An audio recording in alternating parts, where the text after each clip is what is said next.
Esse fim de semana é o Oscar e a gente separou tudo que você precisa saber sobre os filmes indicados na categoria de melhor filme. E vamos começar falando sobre Roma, que foi um filme que foi indicado na categoria de melhor filme estrangeiro e melhor filme, porque ele cumpriu as regrinhas do Oscar, então ele pode ser indicado na categoria de melhor filme. Produzido pela Netflix, que conta a história de uma empregada que trabalha para uma família mexicana que vive no bairro Roma. O diretor do filme é Afonso Cuarón, diretor de Gravidade e de Harry Potter e o Prisioneiro de Azkaban, o favorito dos fãs. O filme Roma, ele foi baseado na infância do Cuarón. A empregada, inclusive, foi inspiração da empregada que ele teve na infância dele, que inclusive ele até dedica no final do filme. E outra coisa que deu o que falar desse filme foi a indicação de melhor atriz da Yalitza Aparicio. E aí muitos diretores, muita gente do meio artístico mesmo, não foi nem gente de fora, criticou muito ela por ela receber a indicação. Mas se você assistiu o filme, você vê que foi super merecido. Indicado para 10 categorias, um filme em preto e branco e com pouquíssima trilha sonora. E o nosso voto pra esse filme, eu acho que leva de melhor filme estrangeiro. A Favorita é o segundo filme do Oscar que, com 10 indicações, né? Roma e A Favorita estão lá entre os preferidos do Oscar. Os mais indicados. Os mais indicados, exatamente. O filme é dirigido por Yorgos Lanthimos. Um dos trabalhos dele também foi O Lagosta, que também foi um trabalho super complexo, né? Ele é um diretor muito famoso por ter uma pegada mais artística, bem cinematográfica, que por causa disso acaba tendo um público bem específico. Só que o roteiro de A Favorita, o trabalho do Yorgos nesse filme, foi uma abertura para outras pessoas, outros públicos assistirem com uma facilidade maior, sabe, o filme. E eu posso dizer que é das minhas apostas pro Oscar, porque foi um filme muito bem feito, muito bem dirigido, o roteiro é extremamente complexo, as personagens são muito boas. E é uma aposta de quase todo mundo que ele leve de melhor filme mesmo, e não é à toa, porque o diretor ele passou mais ou menos 7 anos trabalhando na produção e roteiro desse filme pra ele virar o que ele virou. Apesar desse filme não ter sido o roteiro feito por Yorgos, o que não é uma coisa comum, porque normalmente todo filme que ele dirige, ele faz o roteiro. Não é uma coisa comum pra ele. Não é uma coisa comum pra ele. O filme, ele se baseia em fatos. Ele conta a história da rainha Ana no século XVIII e da favorita que ela tinha, tá? Naquela época era normal reis e rainhas terem favoritos, que eram pessoas que eles davam cargos, davam títulos pra poder ter, tipo, como braço direito no reino. É uma companhia, um acompanhante. Exatamente. Ali. E acabava se submetendo a vários caprichos que os reis ou rainhas tinham. E o filme basicamente é uma disputa pra saber quem vai ser a favorita da rainha após a chegada de uma outra personagem que acaba instigando muito e ameaçando bastante o título da favorita. Essa pessoa que chega é interpretada por Emma Stone, que tá indicada como melhor atriz coadjuvante ao lado da sua colega de cena Rachel Weisz, e a rainha interpretada por Olivia Colman também está indicada como melhor atriz pela sua interpretação como a rainha Ana. E as nossas apostas pra favorita é que ele leve sim o de melhor filme, porque é uma obra de arte o filme, as lentes que eles usam, tudo, cada detalhe foi muito bem pensado. Muito bem feito. A gente acha que a Rachel leva de atriz coadjuvante, embora meu coração pertence a Emma Stone. Não, a Emma Stone fez um ótimo papel, ela realmente fez. Eu sou fanboy, essa é a verdade. Não, mas eu acredito que no final quem vai levar vai ser a Rachel. Eu queria que as duas levassem, mas eu não sei se pode rolar um empate, entendeu? É muito difícil rolar empate. No Oscar só teve 6 empates até hoje e assim... Vai ter que ser muito bom pra ser outro. Eu não acredito que... Vai, Emma, vai! Como melhor direção de arte, muito merecido pra você. A riqueza do palácio, nossa, foi muito bem feito. Se você assistir o filme, você vai ver que os detalhes estão em todos os lugares, que eles não se preocupam em privar a câmera, em filmar uma coisa só. Eles colocam uma câmera que pega tudo e tudo tem uma riqueza de detalhes muito grande. Vale a pena assistir e reassistir. Muito bom. A última indicação que pode levar é de melhor figurino, porque de época e ficou impecável. Impecável de verdade. Ficou muito bem feito. O próximo filme é Infiltrados na Clã, indicado a 6 categorias. E o filme é dirigido por Spike Lee, o diretor daquele filme clássico Ela Quer Tudo, que foi adaptado para Netflix muito recentemente, e ele trabalhou como produtor da série. E ele conta a história do policial negro Ron Stowers, que já começou tendo problemas quando ele quis se tornar policial. Era uma época de extrema segregação e o racismo predominava nos Estados Unidos. E um sinal disso é a existência de um grupo como a Ku Klux Klan. Klan. Sem contar também que a iniciativa dele de se tornar um policial, né, já impactou bastante pelo fato dele ser o primeiro policial negro do estado do Colorado. O filme se passa nos anos 70 e conta a história de como o Ron conseguiu se infiltrar junto com seu parceiro judeu na instituição mais racista da história. O filme é baseado no livro do verdadeiro Ron. A história é bem fiel. E até as cenas mais inusitadas que a gente acha que foi uma adaptação de roteiro é real, como a hora que ele dá um nome verdadeiro dele pro pessoal do Ku Klux Klan. Uma das coisas que mais me chamou a atenção, inclusive na montagem desse filme, foi quando o Barry Alexander Brown, que é o cara que fez a montagem do Infiltrado na Klan, ele intercalou a cena entre a cerimônia de iniciação dos novos integrantes da Ku Klux Klan com a cena onde, tipo, um ancião que tinha presenciado o assassinato do Jesse Washington, que foi real, inclusive, essa história, ele começa a contar como é que foi tudo aquilo, como foi ele ver aquela situação, aquela cena e quão injusto foi aquilo. É um filme muito bom, a gente acredita que ele vai levar a melhor montagem. Talvez eu acho que ele leve a estatueta de melhor direção.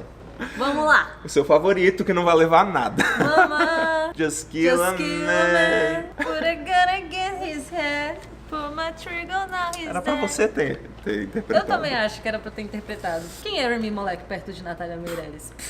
Nada.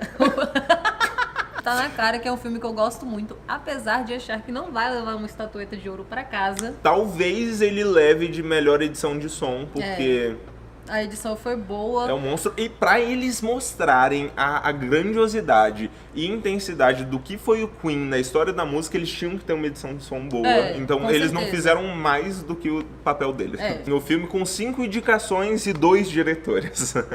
Teve essa treta aí, né? Porque começou com o Bryan Singer dirigindo o filme, mas aí ele começou a arrumar umas confusões ali, umas treta aqui, umas acusações ali. Ele acabou dirigindo só 70% do filme e os outros 30% foi dirigido por Dexter Fletcher. Mas na hora de subir os créditos, o nome ainda era do Bryan Singer. Isso porque o Bryan fez a maior parte do filme, o que é justo. Vale ressaltar também que o BAFTA ele retirou a indicação de melhor diretor pro Bryan graças a essas acusações De e tudo assédio, mais. essas coisas. Mas enfim, pra você que não conhece a banda Queen ou não assistiu Bohemian Rhapsody, a história basicamente conta o início de como surgiu a banda Queen e faz um tributo ali para o Freddie Mercury, né, dando um quê de Freddie Mercury é o principal, mas na verdade é a banda Queen. Uma das críticas foi que eles, em momento nenhum do filme, tiraram o Freddie Mercury da seu palanque, da sua estatueta. pedestal, Ele nunca foi humanizado no filme, mas Sim. ao mesmo tempo você consegue ter uma identificação legal, você consegue desenvolver uma empatia pelo personagem, mais por ele ser o Freddie Mercury do que pela história em si, porque Ficou meio... preguiça. Eles afastaram um pouco, né? Tipo, a ideia do filme foi deixar o pessoal, né? Os artistas da banda Queen mais humanizados, né? Ficar mais perto do fã. Mas a atuação do Rami Malek, apesar de ter sido muito boa, eu achei que a proposta do filme, o roteiro em si, deixou ele ainda meio afastado, meio no tripé ali, no pedestal. Mesmo com a proposta ali, ele fez um ótimo trabalho. E muito pouco esperado, porém muito bem-vindo e muito mais que merecido. Pantera Negra tá com 6 indicações ao Oscar. Dirigido por Ryan Coogler, conta a história do querido dos quadrinhos Pantera Negra e a sua história para chegar até o trono depois da morte do seu pai. Uma história muito boa, muito surpreendente pra Marvel, porque ele fugiu completamente daquele dilema, e o bem e o mal, e aqueles vilões extremamente rasos querendo só dominar Sim. o mundo ou derrotar o herói. Um discurso bem fraco, né? Eu também achei que o vilão do Pantera Negra, eles tiveram mais um trabalho, sabe? Vamos desenvolver isso daqui. Vamos desenvolver, vamos caprichar nisso aqui. E eu acho que fizeram um ótimo trabalho. Ah, foi muito bom, sim. Pra filmes feitos por Marvel, ainda mais de super-herói, eles trabalharam bastante no roteiro e eu achei que ficou bem bom. Com a fotografia impecável, eles conseguiram a primeira indicação da Marvel com um filme de super-herói a melhor filme. Eu particularmente acho que Pantera Negra não vai levar a estatueta pra casa, mas é De porque... nada, infelizmente. Infelizmente, apesar de ter ter boas indicações, mas o problema do Pantera Negra nesse quesito de não levar a estatueta, porque Foi esse ano... Tá muito difícil. Pantera Negra tá concorrendo com muito filme grande, muito bom, que tá entendeu? sendo produzido há muito tempo. Então, assim, infelizmente não era o ano. Se fosse em outro Podiam momento, ter segurado pra março o filme. Essa é a verdade. Se fosse em outro momento, eu acho que ele até poderia ganhar. Em alguma estatuetazinha ali. Mas esse ano foi complicado. Green Book é um filme que eu achei extremamente fofo, apesar de ter achado um pouquinho clichê na pegada do filme. O roteiro eu não achei que ficou bem desenvolvido, ficou bem previsível, na verdade. Porém, eu gostei bastante. Foi um filme que eu consegui sentar e apreciar, sabe, aquele momento. O filme foi dirigido por Peter Farrelly e recebeu 5 indicações ao Oscar. O engraçado desse diretor é porque foi o primeiro filme que ele fez com uma pegada mais séria. Normalmente ele faz filmes bem comédia, né? Ele fez Debi Lloyd, ele fez... O Amor é Cego. O Amor é Cego, Quem Vai Ficar com Mary. Então, assim, ele tem aquela pegada cômica, sabe? O que foi bom porque, por exemplo, nesse filme, por mais que o roteiro seja uma coisa mais realista e tenha um quê mais pesado em alguns momentos, além de ser uma história verídica, né? Ele soube usar a sutileza da parte cômica em alguns momentos, que eu acho que casou direitinho com o filme, com a proposta do filme. Baseado em fatos, fala sobre a amizade interracial entre 2 homens. O Mahershala Ali faz um pianista negro na década de 60 e ele conseguiu superar muitas coisas na vida e ele decide fazer uma viagem para o sul dos Estados Unidos, que até hoje é extremamente racista. Então, assim, pra fazer essa turnê, ele contrata um motorista italiano. E a história do filme se desenvolve durante essa viagem, onde o motorista tem um livro verde, que dá nome ao filme, onde ele tem a lista dos locais onde ele pode ir acompanhado de uma pessoa negra na década de 60. É uma história muito densa, porém foi tratado com uma leveza incrível. Próximo filme, Nasce uma Estrela, A Star is Born, Lady Gaga. Já sabemos qual é o preferido, não é mesmo? É o meu preferido, sim. Levou 8 estatuetas, dirigido por Bradley Cooper. Primeira direção. O filme conta a história de Ali, que era uma menina que tinha um trabalho comum e cantava por hobby num bar de drags. Sim. E acaba se envolvendo com um cantor country muito famoso nos Estados Unidos, e daí a história vai longe, e aí você ri, você se emociona. A Natália se decepcionou. Não, é porque assim, sendo sincera, eu criei muita expectativa, acho que a minha expectativa atrapalhou a minha experiência com o filme, entendeu? Mas eu achei muito boa. O Bradley Cooper, ele teve uma sacada de, ao mesmo tempo que tá lá mostrando o crescimento da Lady Gaga, né, da personagem da Lady Gaga no ramo da música e tudo mais, ele teve essa sensibilidade de mostrar também o fim do estrelato do papel que ele tava fazendo, né? Então, assim, enquanto um tava crescendo, o outro tava lá diminuindo um pouquinho. Muita gente falou e criticou que não conseguiu desvincular o personagem da Ali, da atriz, e aí tem todo aquele estereotipado por ela ser cantora e tudo mais. A primeira vez que eu assisti, realmente, em alguns momentos eu falei bem assim, e a Lady Gaga ali. Aí dá uma quebrada na sua experiência do filme, mas nas outras vezes que eu assisti é muito profundo, é muito legal como ela leva a personagem. No documentário dela, no 5'2", mostra o quanto ela queria o papel e o quanto ela conseguiu desenvolver muito bem o personagem, dando profundidade pra ele, embora a história não seja contada 100% pela ótica dela. O interessante é que já é o 4º remake de Nasce uma Estrela. O primeiro filme foi lançado em 37. Faz tempo. Por mais que o roteiro não seja original, né, eu acho que foi uma sacada muito boa da direção de ter refeito esse filme, porque ele aborda assuntos muito bons, muito complexos e precisam ser discutidos hoje. Como relacionamento abusivo, alcoolismo, doenças mentais, entre outras coisas. Então eu acho que, assim, é um roteiro um pouco fala clichê. Muito de machismo também. Fala muito de machismo também. Então, assim, é um roteiro um pouco clichê, muitas coisas são previsíveis. Quando tem finalmente o plot twist do filme, eu também achei que foi um plot twist previsível.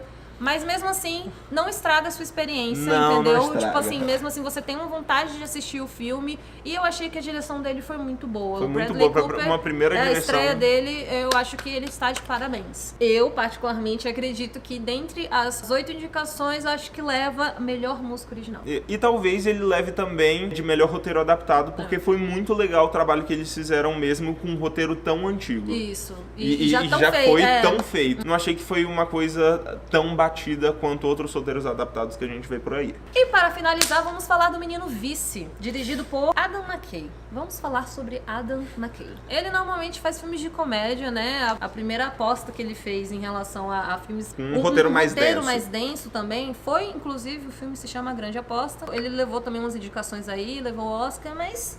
Assim, sabe quando você tem um trabalho que você pega e fala assim, putz, deu certo, vamos fazer outra coisa que, sabe, que é parecida pra ver se dá certo também? Sim. Algumas coisinhas ele fez muito parecido com o trabalho anterior dele e eu também achei que teve algumas falhas no filme. Na verdade, assim, foi um filme que foi interessante. O filme basicamente conta a história do ex-vice-presidente dos Estados Unidos no mandato do ex-presidente George W. Bush. Mas eu acho que o que me incomodou foi a quantidade de técnicas que eles usaram no filme, sabe? Eles fizeram uso de quebra da quarta parede, uma pegada documentarista.